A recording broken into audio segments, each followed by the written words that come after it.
So today I'm going to talk about my thesis proposal. At first, for my thesis proposal, I did discuss the idea of working with the possibility of the subject of dementia.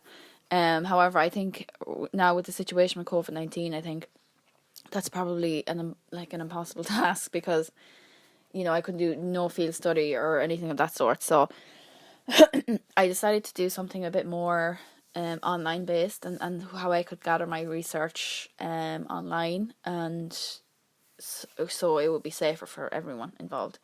So my first slide, basically we got a talk from Optum, which they work a lot with accessibility in design. And their mantra is help people live healthier lives and to help make the health system work better for everyone.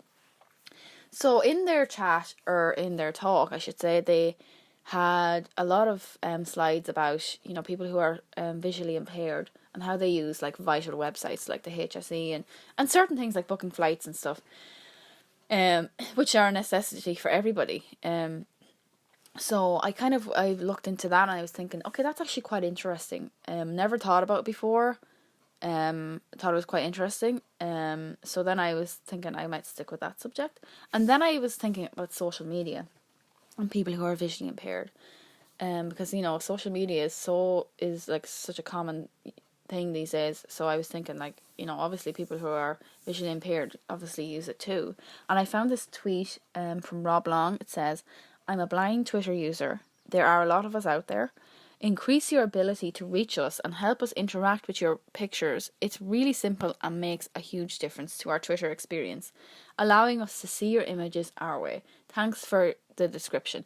So it's basically, you can go to your settings and privacy, go to accessibility and compose an image description for people who are blind on Twitter. And I personally, I've been on Twitter for 7-8 years. I've not known this was I didn't know this was even an option. It's not very known really. So it's a nice thought, for people who are using Twitter for visually impaired. I thought that was a nice element of the app.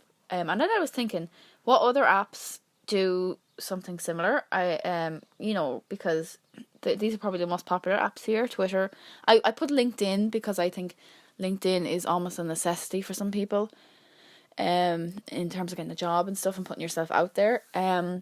I thought that might be quite interesting to look into. Instagram, Facebook, and TikTok. I put TikTok in there because TikTok is the big thing nowadays. Especially with all being isolated, everybody's using TikTok.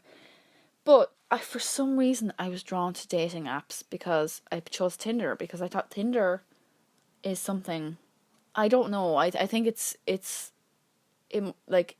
Tinder is something that we've all used, and I think we all take for granted the ability to just swipe right at the instant glance of somebody, but no, don't like his name or whatever, And I think I was thinking, how do people who are visually impaired or blind use Tinder?